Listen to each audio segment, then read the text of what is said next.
raconte. Christophe Ondelatte. Voici l'enquête sur le meurtre de Chantal Delaunay en 2016 à Civaux, près de Poitiers. Et pour une fois, l'intérêt de cette histoire ne réside pas dans la question « Qui a tué ?» Le type, vous verrez, est arrêté tout de suite. Mais tout l'intérêt de cette histoire, c'est pourquoi. Pourquoi il l'a tué. Et vous verrez, c'est absolument passionnant. J'ai écrit cette histoire avec Thomas Audouard. Réalisation Madame Lebras. Europe 1, Christophe Ondelatte.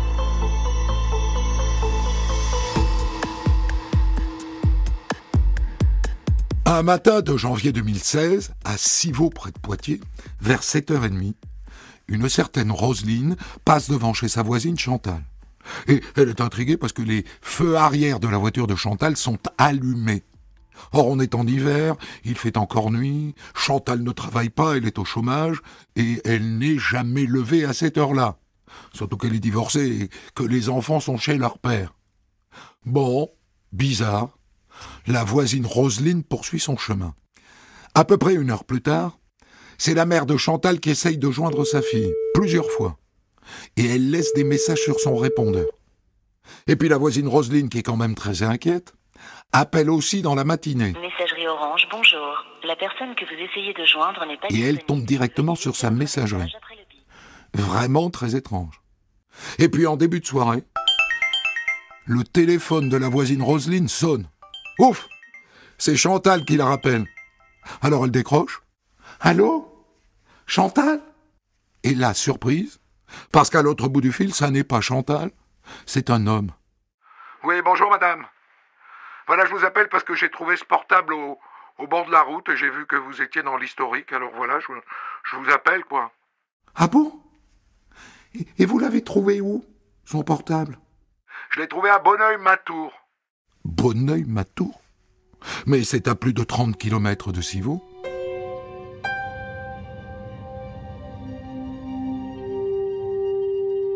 Le lendemain matin, Magali, la meilleure amie de Chantal, veut lui rendre une petite visite.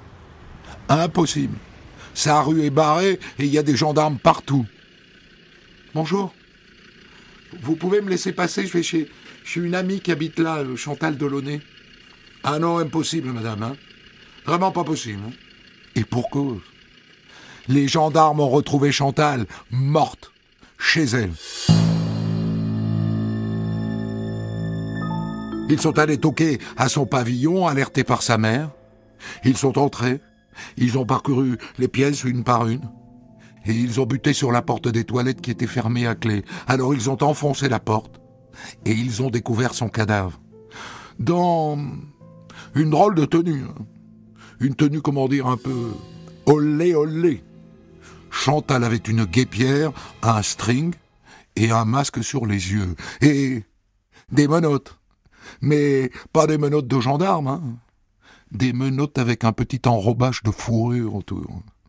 Du genre qu'on achète dans les sex shops. Sacrée coquine, cette Chantal. Sauf que là, elle est morte. Et a priori, elle s'est suicidée. Puisqu'elle est pendue à, vous savez, une de ces barres qu'on met parfois dans les toilettes pour les personnes âgées ou les handicapés. Elle est pendue à cette barre avec une ceinture d'homme blanche. Et en même temps, est-ce qu'elle s'est vraiment suicidée? Parce que cette barre, elle est à quoi? 70 cm du sol. On ne peut pas se pendre à 70 cm du sol, ou alors c'est une partie de jambes en l'air sadomaso qui s'est mal terminée. Mais enfin, la retrouver dans les toilettes, c'est étrange. Même s'il y a des tordus que ça peut exciter. Hein. En tout cas, les gendarmes, quand ils préviennent la mère, ne lui laissent pas beaucoup de doutes. A priori, c'est un homicide, hein, madame. Elle a été tuée, votre fille. Autrement dit, c'est un crime maquillé en partie de Youpla Boum. Mais alors de quoi est-elle morte, Chantal? Delaunay, c'est son nom. Le légiste ne tarde pas à répondre à la question. Elle a été étranglée, hein, cette femme, mais pas que. Hein.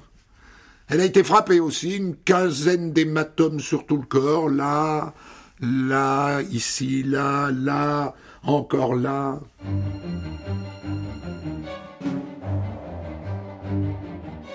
Dès le début, l'enquête révèle qu'elle n'a pas été tuée dans les toilettes, mais ailleurs, dans sa chambre. Et la ceinture blanche autour du cou soulève beaucoup d'espoir. C'est une ceinture d'homme, ok ? Donc a priori, c'est la ceinture du tueur. Avec un peu de chance, on va y trouver de l'ADN, hein ? Vous m'envoyez ça au labo, Dardar. En attendant le retour du labo, les gendarmes se penchent sur la personnalité de la victime. Qu'est-ce que je peux vous dire ? Elle était divorcée. Son mari Daniel l'a quittée pour une autre, après 13 ans de vie commune. Dans la foulée, elle est tombée dans la dépression. Elle s'est effondrée. Au point qu'elle était incapable de s'occuper de ses 3 gosses, et que donc c'est Daniel qui s'en occupait. Elle avait rencontré quelqu'un d'autre. Oui, Kevin. Beaucoup plus jeune qu'elle, 17 ans de moins, je crois. Et ce Kevin, les gendarmes ont déjà son nom. Ils viennent de recevoir les premiers résultats du labo. Kevin Lefebvre. On a trouvé son ADN partout sur la scène de crime. Et vous savez quand ils se sont rencontrés, ces deux-là ? Il y a 4 ans, en 2012. Et dans quelles circonstances ? Ça va vous faire rire. À l'hôpital psychiatrique à Poitiers. Bon, vous devez savoir que Chantal a fait 3 tentatives de suicide depuis que Daniel l'a quitté. Et donc avec Kevin, ils se sont connus là-bas. Et c'est d'ailleurs quand elle a été hospitalisée qu'elle a perdu la garde de ses enfants. Et lui, il était là-bas pourquoi ? Pour dépression aussi, disons qu'ils sont bien trouvés, ces deux-là. Et puis, lui, il a trouvé chez elle du réconfort, et puis elle aussi. Et dès leur sortie de l'hôpital psychiatrique, Kevin s'installe chez Chantal, à Civaux, sous le regard sceptique des amis de Chantal. D'abord, il était beaucoup plus jeune qu'elle. À 28 ans, ça fait quand même une sacrée différence. Et puis moi, je l'aimais pas. Il était froid, il était distant, il était sournois, il était pas franc du collier du tout. Et puis surtout, il n'avait pas d'argent. Il travaillait pas. Je ne sais même pas s'il avait jamais travaillé. Et donc, on s'est vite aperçu qu'il vivait à son crochet. Par exemple, quand ils allaient au supermarché, c'est lui qui remplissait le caddie. Et c'est elle qui le payait. Et elle restait fragile quand même, depuis sa sortie de l'hôpital. Et elle s'est fait manipuler. Mais elle avait de l'argent. De l'argent, Chantal, non. Elle était au RSA. Elle devait avoir, je sais pas, un peu plus de 300 € par mois, peut-être 400. Les amis de Chantal racontent que c'est elle aussi qui l'habillait. Et qu'un jour, il lui a demandé une montre et que c'est elle qui la lui a achetée. Puis après, il s'est carrément mis à lui demander de l'argent, pas gêné. En lui disant, je vais te rembourser, tu parles. Il n'a remboursé jamais. Il n'avait pas d'argent, de toute façon. Et après, il s'est carrément mis à lui piquer du pognon. La mère de Chantal raconte qu'elle avait pour habitude d'envoyer une carte à ses petits-enfants pour leur anniversaire, et que dans l'enveloppe, elle glissait des petits bifetons, pas grand-chose, 10 €, 20 €. Les gamins n'en ont jamais vu la couleur. Le petit copain Kevin siphonnait les enveloppes, et Chantal ne voulait pas le voir. Elle me disait, mais non, maman, il n'y avait pas de sous dans l'enveloppe, t'as oublié de les mettre. Elle voulait pas voir la réalité, elle ne voulait pas, elle lui avait enlevé tout sens commun. Elle était totalement sous son emprise. Et d'ailleurs, ça l'a éloignée de ses amis, même de moi. Il y avait plus que lui, quoi. Et il décidait de tout. Par exemple, il voulait plus qu'elle conduise. Et c'est lui qui conduisait sa voiture. Et puis surveiller ses appels, et puis il avait toujours quelque chose à dire sur qui elle appelait. C'était un tyran. Et elle était tellement fragile. Elle laissait faire. Et bien sûr, à ce petit jeu, comme elle n'avait pas de sous, et que l'autre se servait dans son porte-monnaie, elle s'est retrouvée criblée de dettes. Et sa voisine et copine Roselyne, qui était à la retraite et qui avait travaillé dans le social, a essayé de l'aider. Elle l'a conseillé pour obtenir des aides sociales. Et là, un jour, d'un coup, elle s'est rebiffée. Moi, j'avoue que j'avais pas vu venir le truc. Hein. D'un coup, Kevin, elle l'a plus supporté. Elle est même allée porter plainte contre Kevin en disant qu'il abusait d'elle financièrement. C'était quand, ça? Oh, ben, je dirais 2 ans, oui. Et en 2014, elle l'a carrément fichu dehors du jour au lendemain. Et la plainte a donné quelque chose, on va vérifier, mais il y a eu des suites. Ah ben oui. Kevin, elle a été condamnée à lui verser 3 000 €. Et maintenant, elle est morte, on l'a étranglée, et l'ADN de ce garçon est partout sur la scène de crime. Et ses copines disent qu'elle avait peur de lui.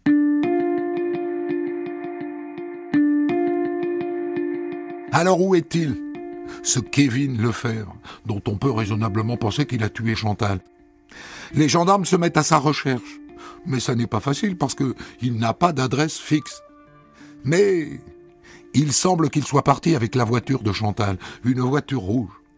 Et quelques jours après le crime, au cours d'une patrouille, les gendarmes aperçoivent cette voiture garée devant un pavillon. Oui, salut, je vais te donner une adresse. Tu peux me dire qui habite là? Affirmatif. C'est une femme. Elle se prénomme Maude.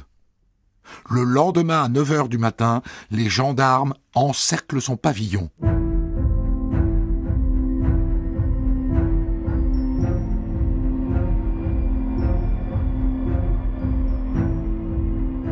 Et il est là.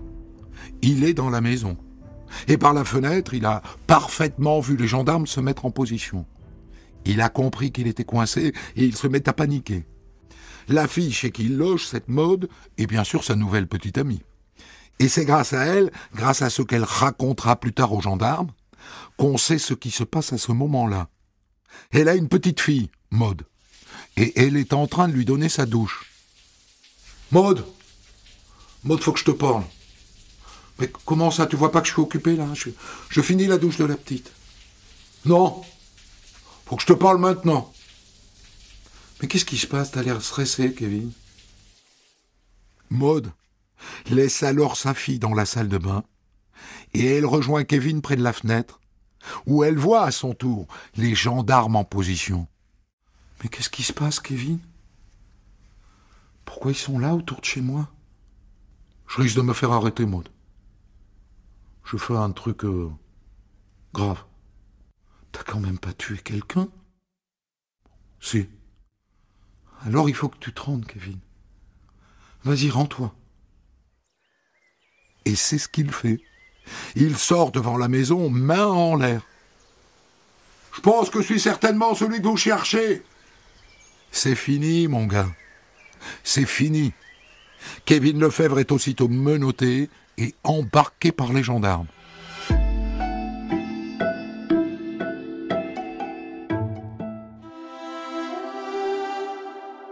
Début de sa garde à vue dans les locaux de la gendarmerie.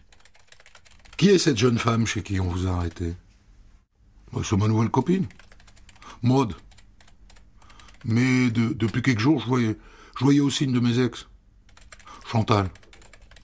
On s'était recontacté sur Facebook.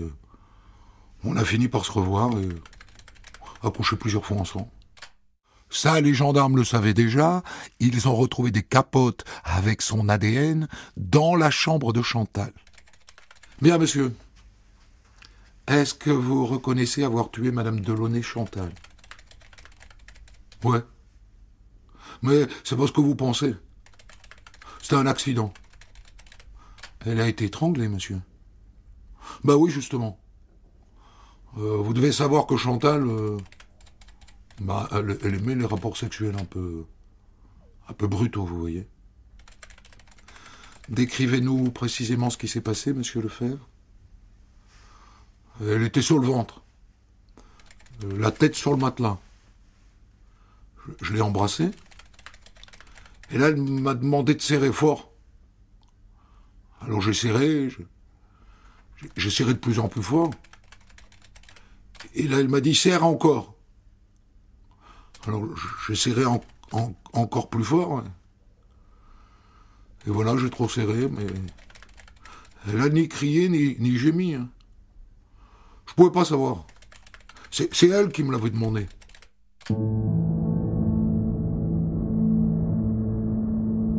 Ça serait donc une relation sexuelle sadomaso qui aurait mal tourné. Pourquoi pas hein? Ça arrive, c'est déjà arrivé, et les gendarmes le savent. Sauf qu'en général, quand une séquence SM tourne mal, passé le temps de la sidération, le partenaire qui a malencontreusement donné la mort a pour premier réflexe d'alerter les secours, le SAMU, les pompiers, pour tenter de ranimer la personne. Et puis quand c'est trop tard, d'appeler la police ou les gendarmes. Et lui n'a pas bougé. Il a fallu aller le chercher chez lui, enfin, chez cette mode, pour lui mettre le nez dans son caca. Et puis, elle n'a pas été seulement étranglée, Chantal. Elle est couverte de coups, 15 hématomes. Alors il dira peut-être qu'elle aimait se faire baffer. Mais tout de même, bam, bam, bam, 15 fois. Et puis, il dit que ça s'est passé dans le plumard. Or, la chambre est au premier étage. Pourquoi a-t-il ensuite déplacé le corps jusqu'aux toilettes? Est-ce que quand quelqu'un meurt dans un malencontreux accident, on va le mettre dans les chiottes? Est-ce qu'on fait cette mise en scène et cette pendaison peu crédible?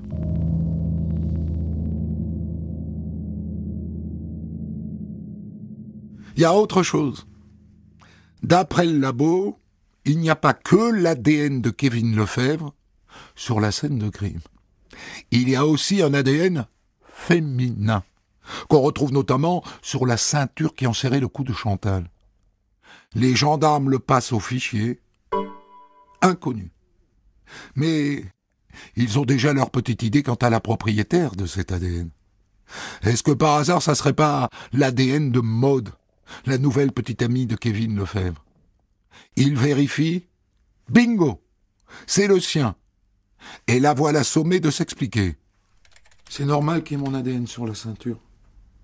Ça fait 2 mois que je suis avec Kevin. Cette ceinture, je l'ai touchée plusieurs fois. D'accord, madame. Sauf que votre ADN, on le retrouve partout dans la maison. Et à ma connaissance, vous n'avez jamais vécu chez madame Delaunay. Hein? Selon notre enquête, vous ne la connaissiez même pas. Est-ce que vous pouvez me donner votre emploi du temps du mercredi 20 janvier, madame? J'ai travaillé, et après le soir, je suis allé à Civaux. Où ça, madame? À Civaux. Et là, elle donne l'adresse de Chantal Delaunay.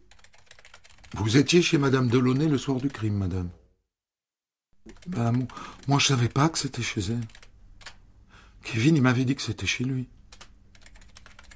Madame, c'est la maison de son ex qui l'a tué. Le soir même où vous y êtes allé.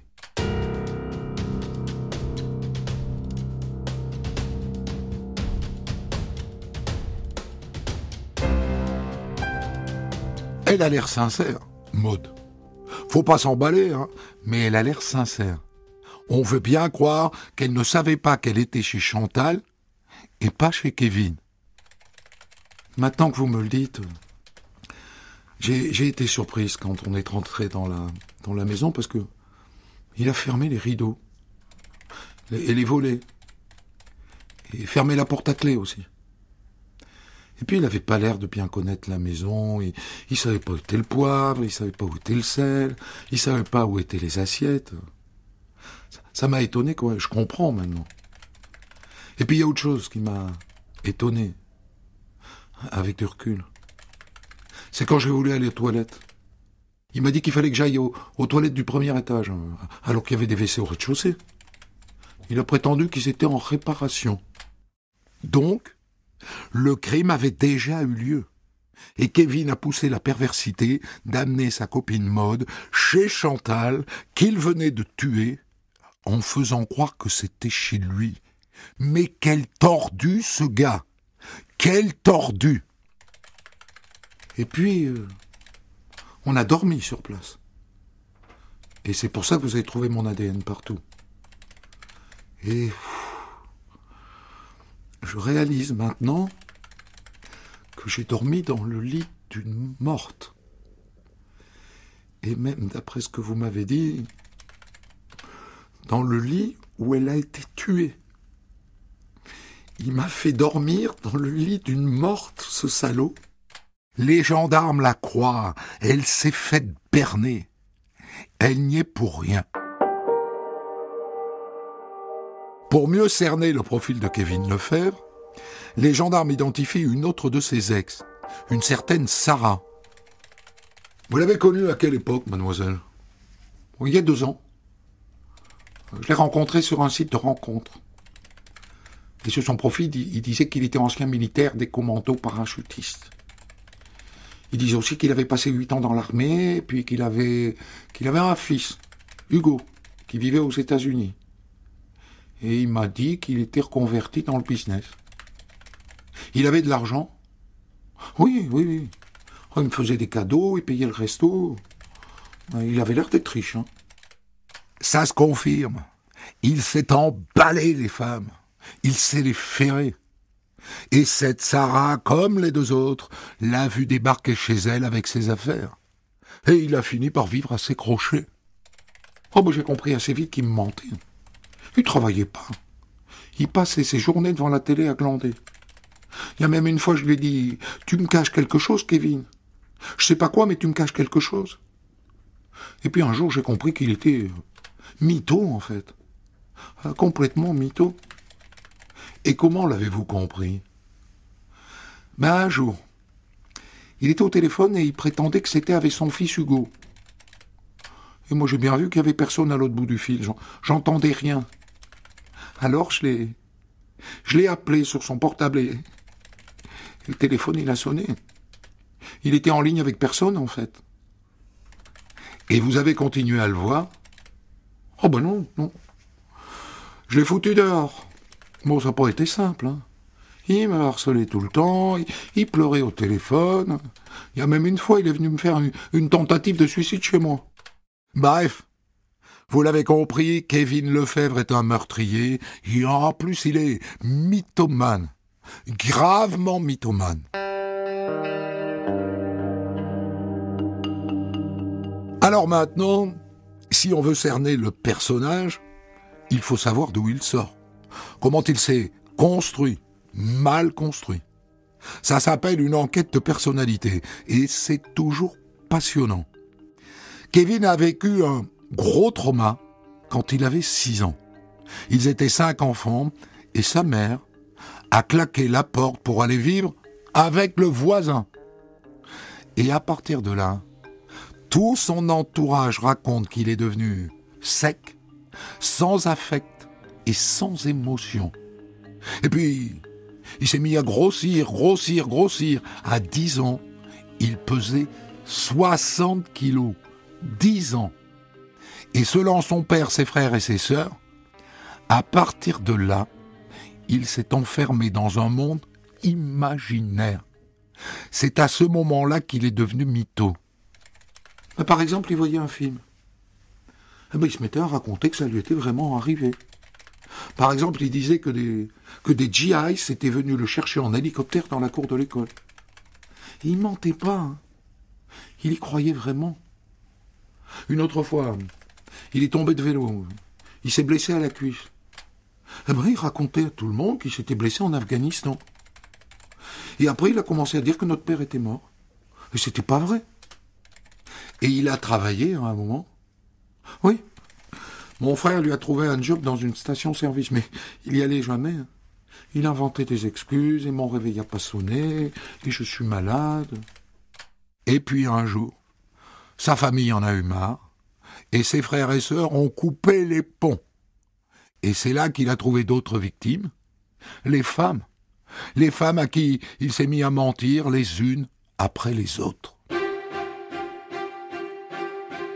Mais il y a un gap entre être mythomane et tuer quelqu'un. Tous les mythos ne sont pas des assassins. Et c'est sa copine Maude qui propose une explication. Un jour, je lui ai dit, Kevin, tu me dis que tu as une maison et on n'y va jamais. Tu squattes chez moi et j'ai jamais vu chez toi.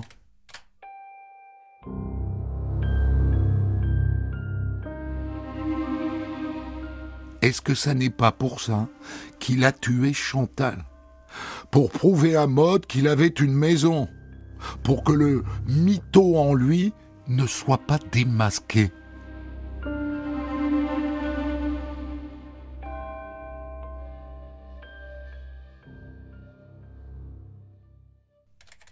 C'était mi-janvier. En fait, c'était 4 jours avant qu'il tue cette fille, la Chantal. Il m'a dit, ça y est, je vais te montrer où j'habite. Et donc on est monté dans la voiture. Et on n'était pas arrivé qu'il a pété un câble. Il a dit, je peux pas y aller. Moi, ça m'a tellement énervé, je lui ai collé une baffe. Et après, le soir, je l'ai foutu dehors. Et je lui ai dit, tant que j'aurais pas vu ta maison, eh bien, tu remets pas les pieds ici. Ça se confirme. C'est pour ne pas dévoiler ses mensonges qu'il a tué Chantal. Juste pour pouvoir enfin montrer sa soi-disant maison à Maude. Les SMS échangés entre Maude et Kevin dans les jours qui précèdent sont sans ambiguïté. Je t'aime. Alors prouve-le. C'est le déclencheur du crime. Il a la pression. Il faut qu'il tue Chantal pour montrer sa pseudo-maison à Maude. Et la machine à tuer se met en marche. Les gendarmes ont fait expertiser son ordinateur. À 15h30, il consulte une page de Wikipédia intitulée « Strangulation ». Et il va étrangler Chantal juste après, forcément, puisque Maude arrive chez lui à 18h30. Et qu'entre-temps, il a fallu débarrasser le corps, le mettre dans les toilettes et virer les affaires de Chantal pour aller jusqu'au bout de son mensonge.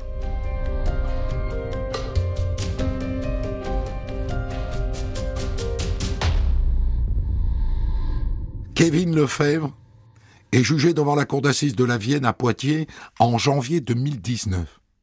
Les journaux du coin titrent « Le procès du mythomane » ou « Le coucou de Civaux » parce que les coucous ont pour manie de s'installer dans le nid des autres.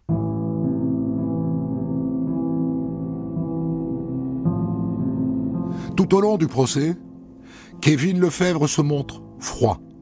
Il ne manifeste aucune empathie pour sa victime. Il n'exprime aucun regret. Et on attend bien sûr le témoignage de l'expert psychiatre. Monsieur Lefebvre a, je dirais, une personnalité psychopathique, antisociale avec des traits de nature perverse, mais sans pathologie psychiatrique. Et à la question « Kevin Lefebvre est-il un mythomane ?» moi je dirais que non. Le mythomane ment pour mentir. C'est un trouble de la personnalité. Lui n'est pas mythomane. C'est un menteur qui ment pour se valoriser, pour se faire plaindre, pour se faire aimer. L'experte psychologue, elle, Chantal Magnan, n'est pas tout à fait de cet avis. Certes, il a une personnalité psychotique, mais il est dans le déni de l'autre, qui existe seulement comme un outil. Et la perversion, pour lui, c'est presque une dernière carte pour tenir debout. L'avocat de Kevin Lefebvre lui pose alors une question. « Alors, madame, est-il menteur ou mythomane ? Pourquoi pas les deux ?» Quand il prend la parole en dernier, Kevin Lefebvre, qui a toujours dit que c'était un accident et qui n'a pas bougé là-dessus, déclare « Ce que j'ai fait est monstrueux. Je mérite la perpétuité. »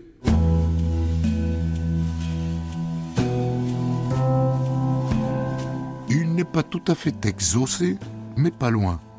Il est condamné à 27 ans de réclusion criminelle et il ne fait pas appel.